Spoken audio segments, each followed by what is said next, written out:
மேற்குவங்க மாநிலம் கொல்கத்தாவில் பெண் பயிற்சி மருத்துவர் படுகொலைக்கு எதிர்க்கட்சித் தலைவர் ராகுல் காந்தி கடுமையான கண்டனத்தை தனது அதிகாரப்பூர்வ எக்ஸ் வலைதள பக்கத்தில் பதிவு செய்திருக்கிறார்.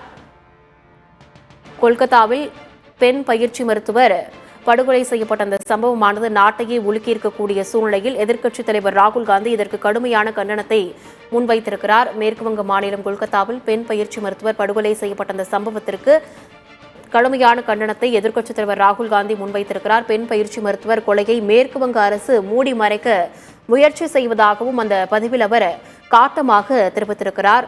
கொல்கத்தாவில் பெண் பயிற்சி மருத்துவர் பலாத்காரம் செய்யப்பட்டு கொலை செய்யப்பட்ட அந்த சம்பவம் நாட்டையே உலுக்கியிருக்கிறது.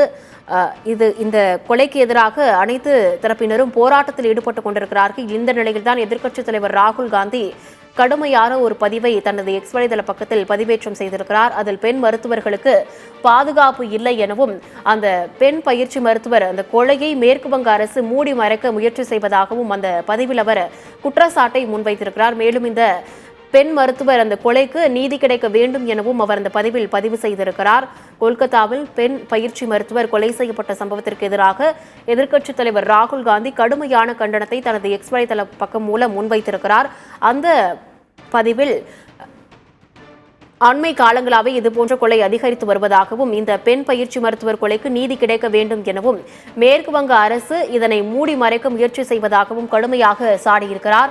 பெண் பயிற்சி மருத்துவர் கொலையை மேற்குவங்க அரசு மூடி மறைக்க முயற்சி செய்வதாக ராகுல் காந்தி கடுமையாக சாடியிருக்கிறார். மேற்கு வங்கத்தில் பெண் பயிற்சி மருத்துவர் கொலை செய்யப்பட்ட அந்த சம்பவத்திற்கு எதிராக ராகுல் காந்தி கடுமையான கண்டனத்தை முன்வைத்திருக்கிறார். அண்மை செய்தியாக பார்த்தோம். மேலும் விவரங்களை பின்னர் வரும் செய்தி தொகுப்பில் பார்க்கலாம்.